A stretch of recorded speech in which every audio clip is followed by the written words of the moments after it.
Welcome to the Loving Spoonful Mealtime Companion Program. We hope that you will enjoy being a member of the Loving Spoonful group of volunteers. The Loving Spoonful program was created to provide volunteers with knowledge and experience to help them in the role of assisting residents at mealtime. The program is also designed to help volunteers enjoy their experience as mealtime companions and to share the pleasure with residents. Being a volunteer in this program is a very important role. The volunteers' impact on residents is not only nutritional, but also social. Best of all, volunteers have a satisfaction of helping others and getting to know some very interesting people. The Loving Spoonful Mealtime Companion Program is designed to provide learners with the knowledge and information to prepare you for the practical experience. While you are learning, please take notes of your questions you may have. The practical experience that follows this online learning is a time for you, as a volunteer, to discuss and share your feelings about providing mealtime assistance or any concerns you may have. The Loving Spoonful program objectives and outline is as follows. To understand the guidelines for volunteers for mealtime assistance. Understand the role food plays in the quality of life for the resident. Understand the normal and abnormal swallowing process. Understand age-related changes. Understand how swallowing difficulties can affect eating. Identify the steps involved in assisting a resident to eat. And finally, differentiate between food and fluid consistencies. Let us start with volunteer guidelines for mealtime assistance. Volunteers will be assigned by staff members which residents to assist. Volunteers will not be assigned residents who have swallowing disorders or unpredictable or responsive behaviors. A staff member must be available during mealtime to supervise and assist volunteers. Volunteers may never provide meal assistance to a resident in their room without a nursing staff member present. Call immediately for assistance if residents begins to gag or choke. Report to staff member if a resident's condition has changed or is too drowsy to eat, you no longer feel comfortable assisting a particular resident, or if a resident requires repositioning. Discuss any concerns you may have with the coordinator of volunteers. Let us now discuss the role food plays in the quality of life for the resident. Food reflects many of the important rituals and celebrations of an individual's life. If we can make mealtime a more social and enjoyable experience for residents, we will improve the quality of their lives as well as their nutritional status. Choice, individuality, and independence are the three most important concepts you should remember when you're supporting a resident at mealtime. Choice is what food they would like to start with. Individuality is their preference, placement of their napkins, or how food is served. Independence is promoting independence as much as possible. Now let's watch this video that demonstrates the normal swallowing process.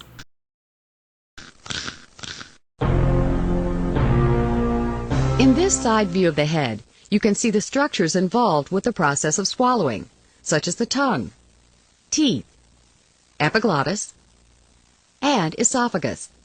The teeth are used to grind and chop up food into tiny pieces, while the glands in the mouth moisten the food with saliva. Then, the tongue pushes the moistened food, which is called a bolus, to the back of the throat and down into the esophagus, which leads to the stomach. Let's watch the swallowing process again, step by step. In the first stage of swallowing, the tongue pushes the food into the throat.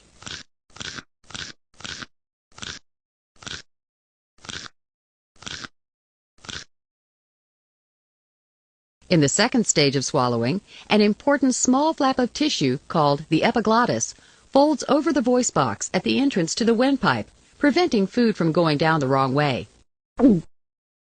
In the final stage, the esophagus contracts and moves food toward the stomach. Excuse me. Now that you've seen the normal swallowing process, let us look at the age-related changes, factors that affect nutritional status. The aging process can be seen in adults of all ages. Physical changes of aging or disease affects eating and enjoyment of eating. Some of the most common age-related changes that may affect a resident's selection and enjoyment of food may include the following. Eyes. As a person ages, vision declines. Residents may not be able to see what or where the food is. Nose. A sense of smell adds to the enjoyment of food. Think about walking by a bakery or into your favorite restaurant. As a person ages, sense of smell decreases. Teeth. Loss of teeth is common as people age. Saliva. This affects how we chew or swallow. As a person ages, production declines. Muscles. As a person ages, strength and muscle mass decline. This impacts one's ability to feed self and their chewing ability. Please note that swallowing difficulties can affect eating. Coughing is a cue the resident is still able to breathe. If the resident begins to cough, encourage the resident to cough. To make sure the throat is clear of food, ask resident to swallow. Do not offer fluids at this time, and do not perform back blows. If coughing continues, check the following. Are you offering food too quickly? Watch and feel under the chin for a swallow after each spoonful. Is the amount of food too much? Usually, a teaspoon of food is enough. If the resident is using a straw, pinch the straw to control the amount of fluid being drawn up. Is the resident holding or pocketing food in his or her mouth? If you are unsure, put an empty spoon in the resident's mouth to encourage him or her to swallow again. Watch for a bulge in the cheek. Do not stick your finger into a resident's mouth. If possible, encourage the resident to swallow twice after each bite. Is the resident positioned correctly? Call the staff if coughing continues after the above check. Choking. If any of these occur, stop feeding immediately and call for help. Signs of choking. The resident may demonstrate a weak and ineffective cough, have a high-pitched noise while breathing in, has difficulty breathing, their skin color changes, and will not be able to speak. Common reasons for choking. The resident may have a neurological disorder, such as Parkinson's disease, stroke, or dementia. Resident may be eating large pieces of food, especially meat or bread products. Residents may not be able to chew effectively. Muscles may not be strong enough, or dentures may not fit properly. Resident is in an incorrect sitting position for eating. The resident's mouth may be dry due to poor fluid intake or medication side effects. Choking can be due to mixing liquids and solids when eating, or the resident is laughing or talking with food in their mouth. Now that you have a bit of an understanding about the normal swallowing process and how age-related changes can lead to swallowing difficulties in our aging residents, let us now introduce you to the steps of assisting a resident during meal times. First, always wash your hands before assisting residents during meal times. Wet your hands thoroughly. Using soap from a dispenser, rub hands together to cleanse fingers, hands, wrists, and jewelry. Rub vigorously for 15 to 20 seconds. Rinse under running water. Hold your hands and arms so the water drains downward. Dry thoroughly with paper towel. Use a separate paper towel to turn water tap off and to open door if necessary. If you're washing your hands several times a day, you may want to apply hand cream to prevent drying and chapping. Approach a nursing staff and introduce yourself as a Loving Spoonful volunteer. Ask which resident to help and get some tips and strategies to assist that resident. Introduce yourself to that resident. Proper positioning is important to prevent choking and aspiration. Here are a couple pictures of proper mealtime sitting position. If resident has not stayed in a correct position, ask staff for assistance to ensure the resident is sitting upright. Sit down and position yourself at the same level as the resident. Wait for staff to bring the meal. Offer the resident choice and describe what is on the plate. Ask them what they would like to start first. And familiarize yourself with the menu so that you're able to describe to the resident what is being served. Encourage the resident to look at and smell the food. Check the food temperature. Remember to allow soups to cool and check for steam. If you can hold cup, bowl, or plate in your hand comfortably, then it is safe to eat. Do not blow on food. Start with a beverage. Offer a drink and use a straw if it is provided. Remember to offer a drink periodically during the mealtime. Encourage the resident to be as independent as possible. Place a cup or spoon in their hand and adjust your speed to each resident. Place one dish at a time in view of the resident. Offer a teaspoon at a time. Ensure the resident's mouth is empty before giving the next bite, and encourage the resident to swallow by providing verbal cues or place an empty spoon to the lip. Keep food moist by adding gravy. Blot and pat the resident's mouth as needed. Ensure the resident is aware of the next spoonful. Watch for nonverbal cues the resident may use to indicate that they are full. Closing their eyes, spitting the food out, letting the food run out of their mouth, keeping mouth closed, or turning their head away. What to report to staff after the meal is finished. The amount the resident ate, the amount of fluids the resident took, and any difficulties during the eating. Differentiating between food and fluid consistencies. Individualized meal plans. Each resident has an individualized diet based on the resident's nutritional needs as assessed by the dietitian. The diets are influenced by the resident's medical history, wants, needs, food preferences, and chewing and swallowing ability.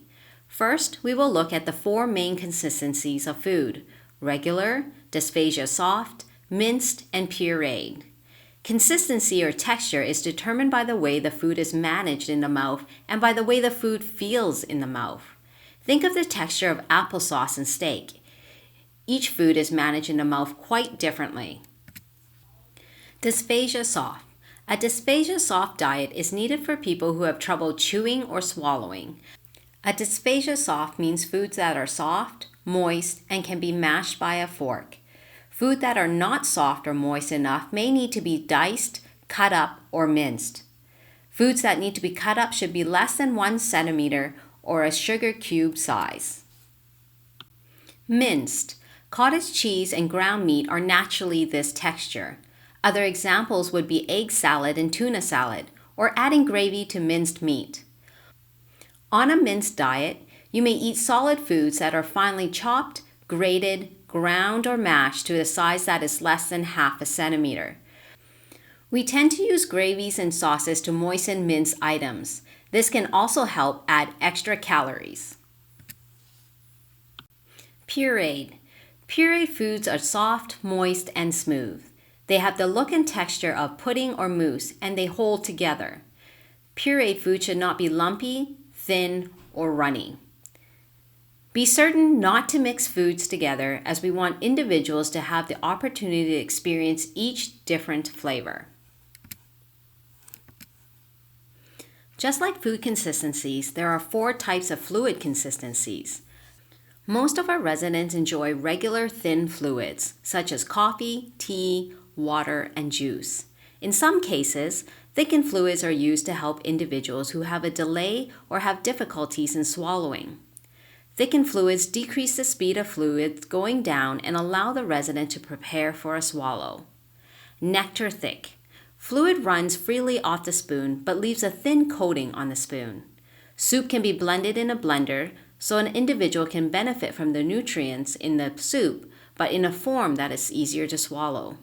Nectar thick fluids can be sipped from a cup. Honey thick fluids. Fluid slowly drips off the spoon like liquid honey. It can be sipped from a cup or taken by teaspoon.